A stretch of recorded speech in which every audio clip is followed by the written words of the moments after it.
Ah ah ah ah. Eskiyi desek şimdi eski karışır. Benim eskiden giymeye ayakkabım yoktu.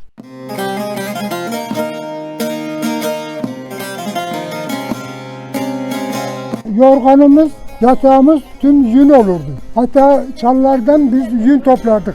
Koyunların karnının altında yünleri toplardık. Çalılara takılan yünleri toplar cebimize basar eve götürürdük. Yatak yorgan yapacak annemiz. Ama şimdi yüne hiç bakılmıyor. Götürüyor, soruya atıyor hemen. Çok değerliydi, çok. Kuyruk kısmının yağı olur. Şöyle yağ yazalan, şurana mesela burayı lazım, buraya saran. Yağ eridi miydi yani içine işliyor oluyor yani.